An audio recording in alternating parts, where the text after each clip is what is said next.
That's tasty. You like it? I do like it. I'm so delighted that you're pleased. This is the chef, Janice McLean. It was her first Thanksgiving cooking for us. I have heard about this for years. Yeah. And this year I got to make it. How cool is that? Pretty cool. Hers tastes better than mine. And it's almost gone. It's disgusting. Cindy Carpian, how can you say that? Oh, I'm sorry, I didn't say that very well. It's disgusting. Cindy is my all-time favorite producer, or was until that mean remark. You've tried it, have you? No, I never have. Don Gagne, do you see what they're serving here? What's this cotton candy colored thing? Mr. Gagne, former White House correspondent, should give him a strong stomach. I haven't had this in years. I haven't had this Could since... there be a reason? I don't prepare the relishes in our household. Nicely done. Political. Gagne decides to taste it. He's putting it in his mouth. He's chewing. He's looking past me. Not a good sign. It's great. Oh, my goodness. It's fantastic. Could you take some over to the president? I'll do that. Really?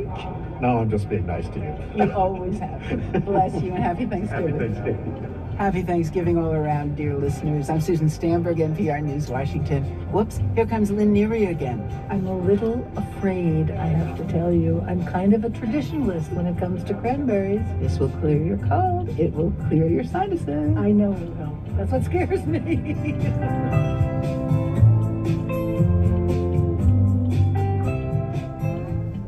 This is NPR News. On News 88.7, good morning. Sad scene on I-10 westbound at the Loop. Accident involving a double fatality. A woman in her 40s, police believe another young girl, possibly 8 to 10 years old, died in this accident just inside the Loop. Happened about 3 this morning. It's still shut down, backing up into town. Allen Parkway, Memorial, Southwest Freeway, also the North Loop. That'll get you around it, and I'll let you know when that is gone. 72 for the high today. Sunshine, 55 right now. We're 10 minutes away from Houston. Matters Kurt Cohen is here. Sad scene out there. Yeah, sounds like it. How awful. Yeah. And unfortunate. And, we have way too many of these, sadly. Yeah, and they were over on the shoulder. They were hit by someone else and then caught flames and real bad. Yeah. So keep it here. We'll have more information coming up. Coming up on Houston Matters this morning, we're going to begin by talking a little bit about a news conference held yesterday by Houston Mayor John Whitmire. He made an announcement, he said this was coming for about a month or so, that it would be a new push to, quote, end homelessness in Houston. And of course, as soon as we heard that, we thought, wait, we heard that from Mayor Turner, we heard that from Mayor Parker, so what's different this time? We're going to find out what's different. We'll talk with Houston Public Media's Dominic Anthony Walsh about that. We will also have this week's installment of The Good, the Bad, and the Ugly. And one of the topics we'll talk about, there's a lawsuit that Attorney General Ken Paxton filed over off-duty officers carrying weapons into some area hospitals. Basically, area hospital group, there have been several instances where these off-duty officers have been told they can't carry those weapons in. And according to the Attorney General, he believes that runs afoul of the law. We'll talk a little bit about that. Also, a new baby elephant at the Houston Zoo, and much more. Houston Matters gets underway at 9 minutes on News 88.7. The Musk-Ramaswamy Commission begins talking government cuts. Marketplace Board report is supported by Schwab, helping people invest in ideas they believe in with Schwab investing themes, with more than 40 themes to choose from. More at schwab.com. I'm David Brancaccio in New York. There are new details on the Department of Government Efficiency, not a government agency, but kind of commission headed by tech billionaire Elon Musk and entrepreneur Vivek Ramaswamy, being set up with the support of the president-elect. Writing in the Wall Street Journal this week, 2 entrepreneurs outlined their approach to cutting the federal workforce, although it is not yet clear which programs would be recommended for cuts. Marketplace's Nancy Martin-Genzer has more. Musk and Ramaswamy say their Department of Government Efficiency will, quote, cut the federal government down to size. They want all federal employees to go back to the office 5 days a week. Musk has said it's possible to cut at least $2 trillion from the federal budget. The op-ed doesn't mention that number, but it does pledge to take aim at what it calls $500 billion plus in federal spending it says wasn't authorized by Congress or is being used in ways Congress didn't intend. Congress officially has the power of the purse, deciding how much to spend on what and when. The There is a law that prohibits the president from clawing back expenditures authorized by Congress. Musk and Ramaswamy also say they'll slash government regulations. Musk's companies, X and SpaceX, are regulated by the federal government. Musk and Ramaswamy are sure to face legal challenges, but they point to recent Supreme Court rulings that limit federal agencies' rulemaking authority. I'm Nancy Marshall-Genzer for Marketplace.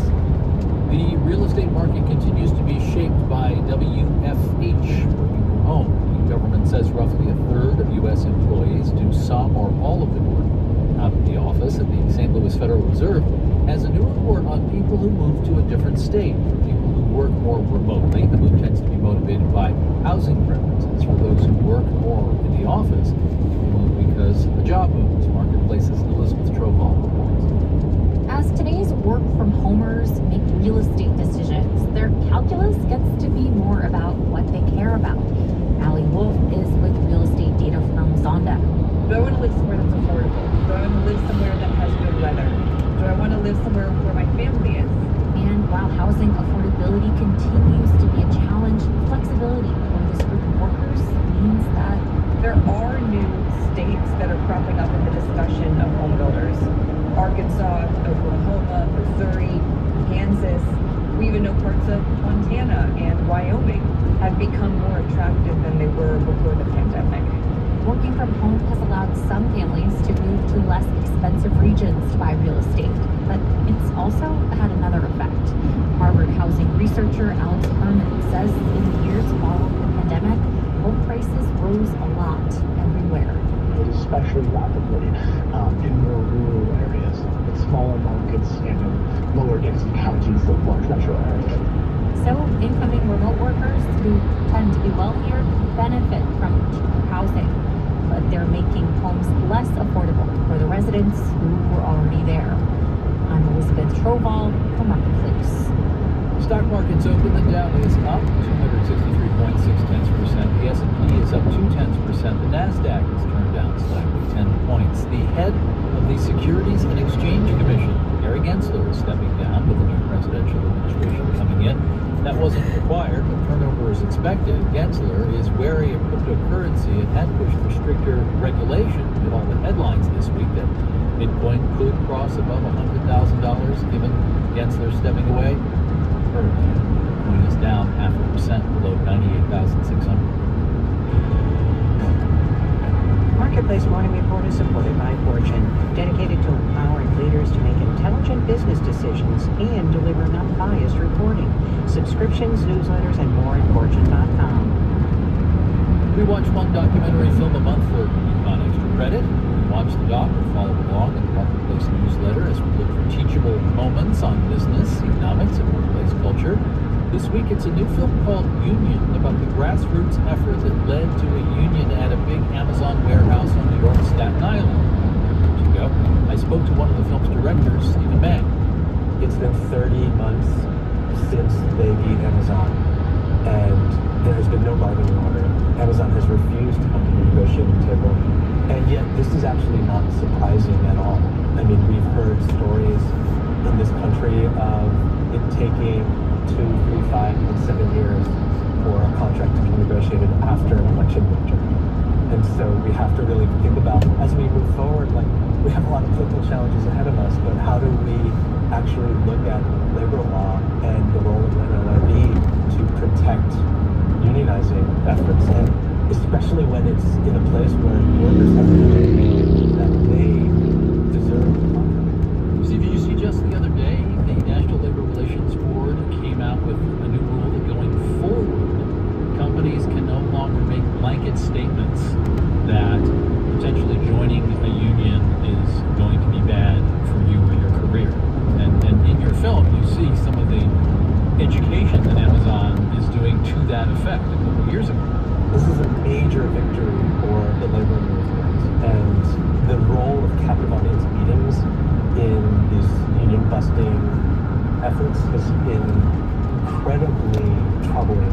And so we have to ask now, how long is this going to last, right? We have an administration that has been very open when you look at the kind of like mission of Project 2025 and the administration. There's a lot of antipathy for some very basic and very vital achievements that the labor movement has created, right? Like, we're going to see a weakening of collective bargaining and negotiations. We're going to see a weakening of even like child labor law, right? The idea of corporate protections around race and ethnicity. A lot of things are going to be hanging in the balance in years to come. The director of the new documentary Union about the unionization effort at Amazon's JFK 8 warehouse in New York.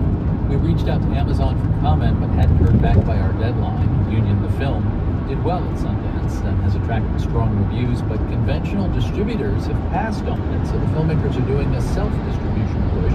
People will see it during the Black Friday post-Thanksgiving shopping rush. More on that is at marketplace.org. And you can sign up free for the Marketplace newsletter, marketplace.org/econ extra credit. In New York, I'm David Brancaccio with our morning.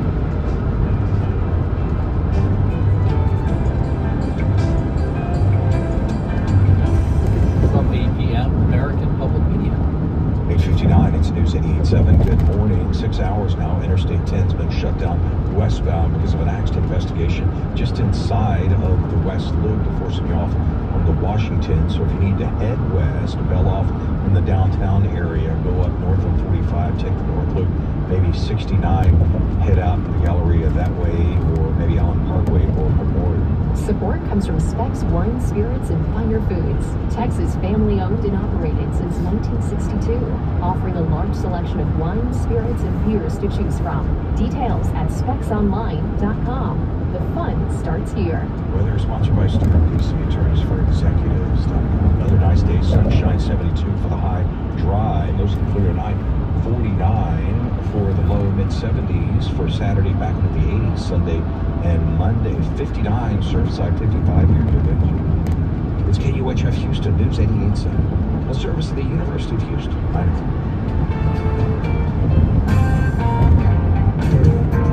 Houston Mayor John Whitmire Thursday announced a new push to end homelessness in the city. But haven't we heard that before? I'm Craig Cohen. Today on Houston Matters, what the mayor wants to do and how it may differ from past administrations who claimed they would or did solve homelessness. Houston Matters with Craig Cohen is a production of Houston Public Media with support from Baylor College of Medicine. Also this hour, from a lawsuit over off-duty officers carrying weapons in some area hospitals to a new baby elephant at the Houston Zoo. This week's non-expert panel contemplates intrigues in the news on the good, the bad, and the ugly. And Houston native Attica Locke on incorporating her hometown into her riding, including the just completed Highway 59 trilogy. I want our city to be a part of literature, and it's funny, I just said our city, and I haven't lived there 30 years. We'll start with a news update from NPR and News 88.7. Stay with us. Live from NPR News, I'm Corva Coleman. There's a powerful storm system thrashing the West Coast. It hit Washington State, Oregon, and Northern California this week. More than 180,000 customers in Washington State still don't have power back.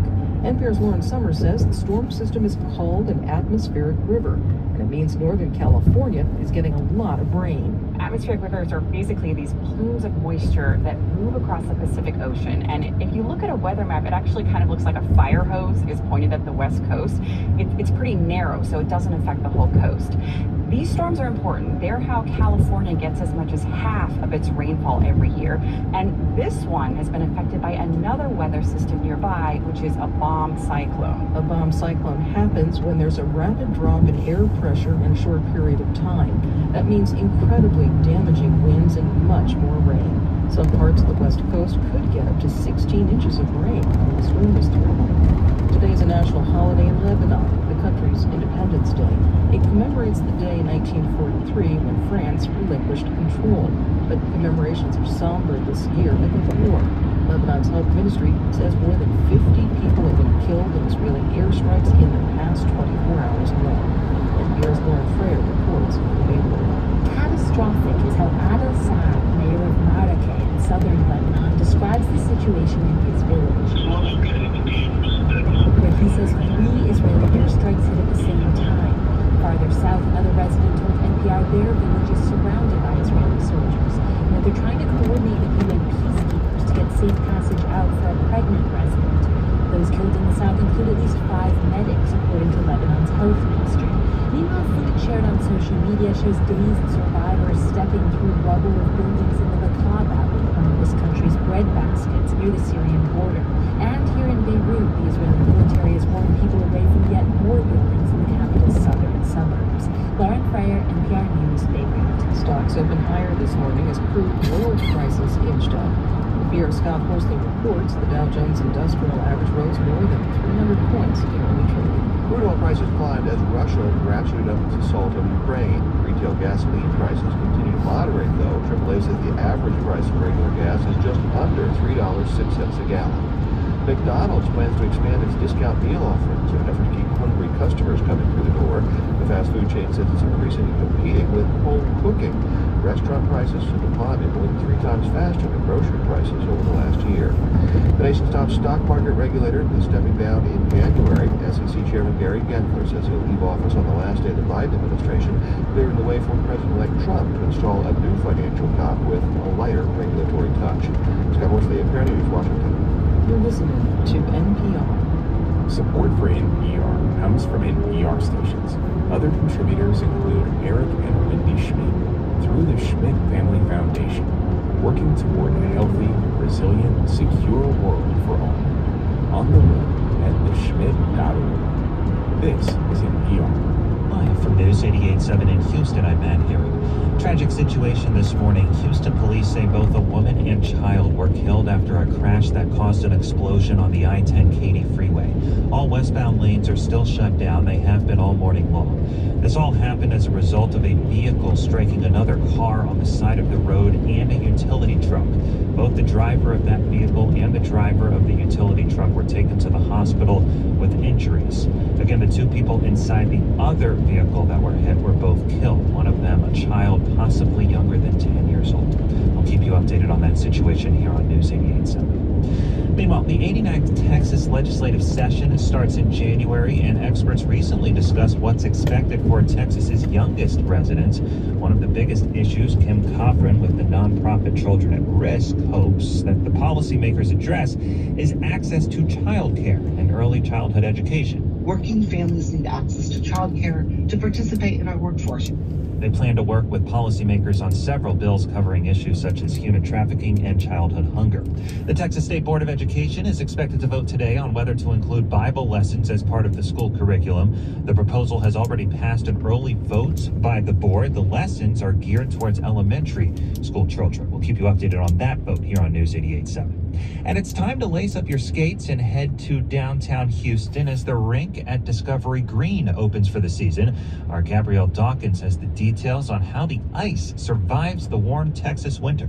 Whether you're a novice or an expert, outdoor ice skating in the winter is that quintessential holiday experience. Frankie Ortega, the marketing director for the Discovery Green Conservancy, says 56,000 people swarmed to Houston last winter and skated away. If you are old enough to walk, you are old enough to skate. This sustainable rink uses 100% renewable energy. What you can't see here is underneath the ice, there are some tubes that have the refrigerant, the coolant underneath it. And then underneath that, they connect to a room in the parking garage that has the chiller. And it's a big machine. It keeps everything cold. It will be open now until February 2nd. I'm Gabrielle Dawkins, News 88.7. And it is a beautiful day to be outside today. 61 right now on the UH campus, high of 72 this afternoon. I'm Matt Herring, News 88.7.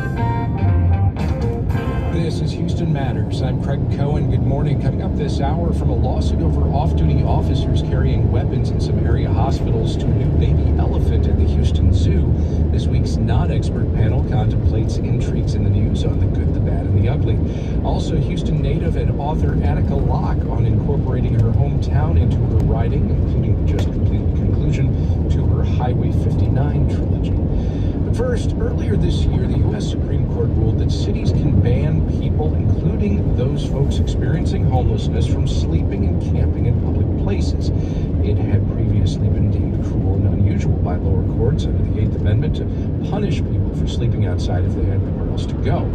This week, Houston Mayor John Whitmire announced a new push to end homelessness, and he pointed to the ruling as a tool the city can use to insist that individuals remove themselves from the street.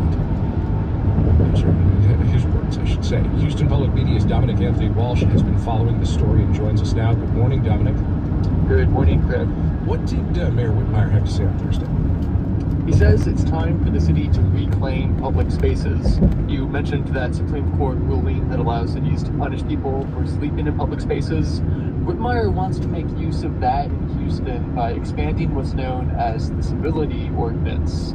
It's currently in effect in a few areas, and it prohibits sitting or lying down on sidewalks during the day from 7 a.m. to 11 p.m.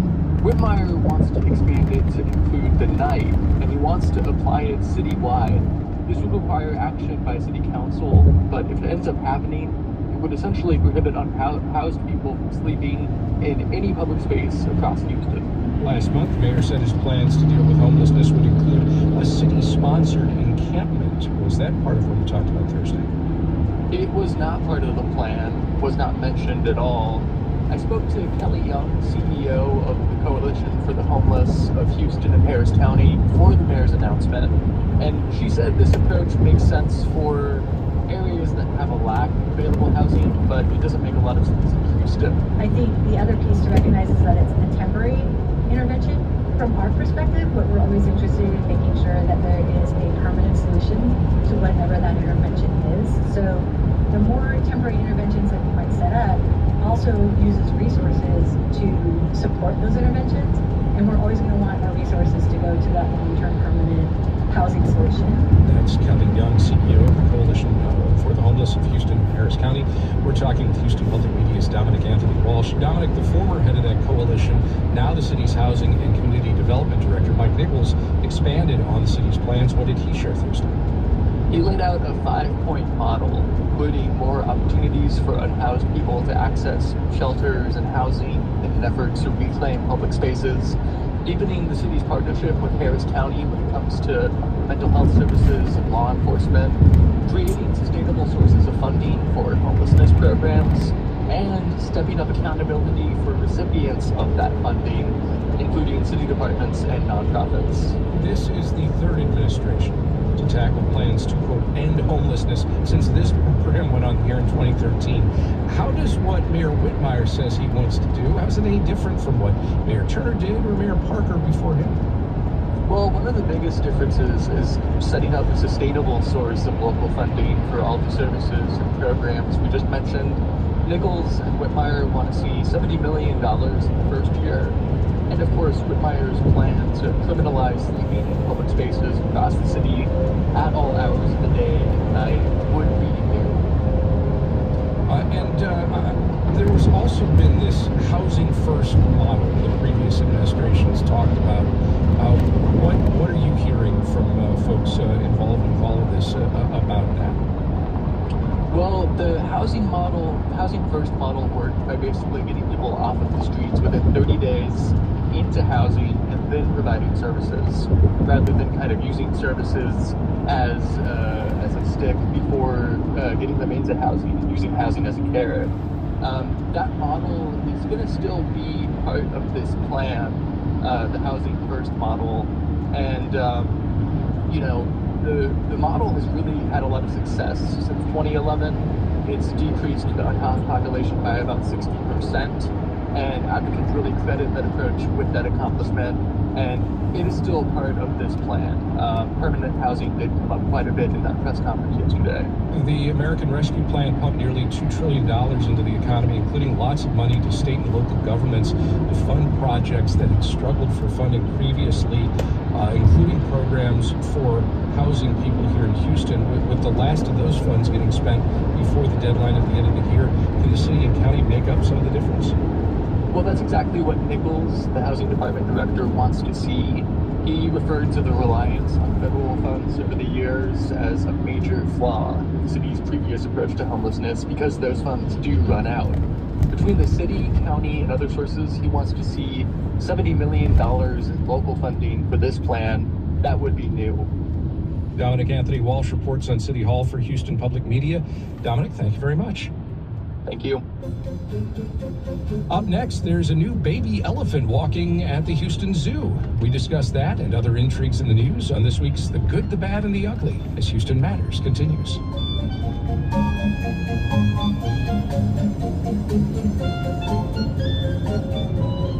Houston Public Media brings to you PBS World. Experience the personal connection behind the headlines with programming devoted to telling stories that humanize complex issues. PBS World on TV 8.6 and online at houstonpublicmedia.org. Support comes from Baylor College of Medicine, creating tomorrow's medicine today. Known for their medical research and innovation, Baylor pushes boundaries through health discoveries and their pursuit to improve the health of humankind. We get support from Comcast Business, Main Street to Wall Street. Comcast Business provides business solutions ranging from cyber security solutions to round-the-clock partnership, powering possibilities. Restrictions apply. Support comes from the Museum of Fine Arts Houston, presenting Gauguin in the World, a journey of light and color, a major retrospective of the art of post-impressionist artist Paul Gauguin, now on view. More at mfah.org/Gauguin.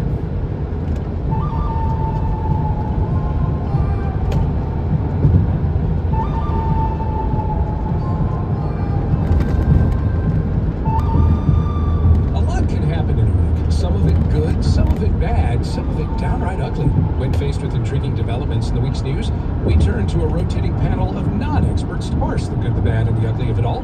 On today's panel, Jessica Brown, co-director of Station Theater, Vivian Ho, health economist at Rice University and Baylor College of Medicine, and Houston Public Media's own Ernie Manus. Jessica, Vivian, Ernie, welcome to Houston Matters. Thanks, Greg. Hi, Greg. Thank you, Greg. Panel, Texas Attorney General Ken Paxton filed a lawsuit Tuesday alleging the Memorial Hermann Hospital system has been restricting off-duty police officers from entering facilities with firearms since 2022. The suit notes 9 such incidents when off-duty officers were told they couldn't bring their weapons inside hospitals, ERs, and urgent care facilities. The suit claims Memorial Hermann should fall under a criminal code that finds, quote, places of public accommodation, like hotels, retail businesses, and sports venues that establish such restrictions. As Houston Public Media's Sarah Grunau reported this week, Paxton's been engaged in a similar long-running battle over firearms restrictions at the State Fair of Texas. If Memorial Hermann fits the legal description, it could be on the hook for $1,000 for each violation. In other words, it's a legal fight over $9,000. The hospital system has not commented on the suit. Ken Paxton sues Memorial Hermann for allegedly restricting off-duty officers from carrying firearms in the hospital. Is this good, bad, or ugly? I ask you, Jessica Brown. I was afraid you would come to me first. Wow. Okay, so I have a background in tourism, and so I've worked with a lot of hotels, and so I totally understand from that perspective of it. But thinking about it from the hospital perspective and thinking about how there are folks within there who maybe have been involved in some sort of abuse situation, and maybe there's some people in there that you don't want them to, and I understand that it's police officers, but you don't want them to be able to take someone's weapon or something like that. I'm just kind of thinking about how, to me, it feels like a safety issue. I also see the other side of it, to where, if you've got your officers in there and you have someone who manages to get another weapon in there, then they would be able to take care of it. But everything just feels very overwhelming whenever you've got folks in a situation that could be really dangerous for them. Maybe there's been some sort of domestic abuse situation and someone has followed that person into the hospital. I know they do everything they absolutely can to try to make it safe for everyone, but that's just specifically where my brain goes to. And I don't know obviously what all of the rest of the rules are, what all of the laws are, but it really feels kind of ugly, because it feels like it's just about trying to prove a point, not necessarily about what is right or safe for the people who are involved. All right, good, bad, or ugly, Ernie Manus. Okay, I don't know how to answer that, because it brings up a bigger issue for me. What is being off duty when you're an officer? Because oftentimes those folks are hired when they are off duty to be security at places because they carry with them the authority to still be officers. So if you're talking about a general person just walking in with a firearm, I think it's different than talking about an off-duty officer, because even off-duty, I think we turn to them and expect them to still carry the position of being an officer with them in all walks of life, fair or unfair. And like a doctor isn't no longer a doctor just because they're not on the clock at the hospital they work at. So that perplexes me more in this whole case. So I don't know if it's good, bad, or ugly. I think I want to better understand, when is an officer no longer an officer? That's a good point. So that's mine. That's a very good point. I think So my I didn't brain... answer your question, but food for thought there. Correct? Yeah, I think it's a great question. My brain was going, hey, they are the officers that are on duty. I didn't even think about potentially people just coming to visit. Right. Yeah. All right. They didn't save us. Good, bad, or ugly, Vivian Ho. Yeah, well, good point, because in the movies, I guess the off-duty officer always is the one that saves the day, right? Especially at that time. Good point. So I'm going to go ahead and say bad, just outright bad. I wish, Attorney General Paxton, I wish he had had a discussion with me first. What I am guessing is that Royal Herman is acknowledging the concerns of its own workforce, who unfortunately have to deal with, maybe on a regular basis, maybe hopefully not daily, but they have to deal with gunshot wound patients. And so they're on edge. My colleague, Cedric Dark, who's an emergency room physician at Baylor, has written a book, Under the Gun, about firearm injury, and Memorial Hermann is a level 1 trauma center. So you see, if the officer is off duty, how is the employee supposed to know that they're an off-duty officer? Unless they're walking around in uniform, which they probably aren't. And so they see someone wandering around the hospital with a gun, and that puts them on edge. So, given the fact that we have a healthcare workforce shortage, I don't want to make life any more miserable for the physicians and nurses that we need than it already is. And my other impression is that my husband is constantly reading Houston Reddit now, and so he shows me this Memorial Hermann about a patient who went to the ER and later got a bill for dehydration. And when you look at these things, now most of them aren't other people saying that I got another bill like that's outrageous from the Royal Hermann, but many of them were. And so I'm thinking, if Attorney General Paxton, I understand he needs to please his political base, which is why he's going about and taking this action. But that's 9 instances, 9 complaints, compared to, now, not all 135 were complaints, but definitely more than 9 were. And so if he's trying to please voters, I think it would be better to go after outrageous pricing that's going on in emergency departments rather than this particular issue with guns. Before we get too far afield, a clarification. My understanding is that Paxton's office did reach out to Memorial Hermann within the last year about this prior to filing this lawsuit. Since you noted that you would have liked his office to have reached out first, they did do that. So okay. Make that point. Okay, yeah, fair enough, but again, I'm thinking the healthcare workforce is not happy about this, and let's take their preferences into account when making a decision like this. I guess the other thing to also say is, I'm assuming, and this is an assumption, that the instances we're talking about, off-duty officers must have been asked about it and said, oh, I am an officer, here's my ID, here's my badge. They would still be carrying that with them if they're off-duty. And we're probably then told no on policies. Off-duty officers are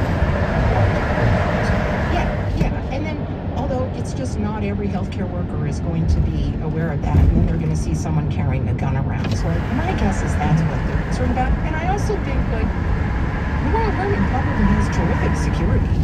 Do you really need to be worried and have the off-duty officers carrying guns? My takeaway from all of this is I should probably go have a glass of water. Because I don't want to be dehydrated. Oh, right. Yes, huge That's bill. a good point. Yeah, it's expensive water. I have never seen such a blank look on your face, Greg, as you gave me when I said that. You need to spend more time with me.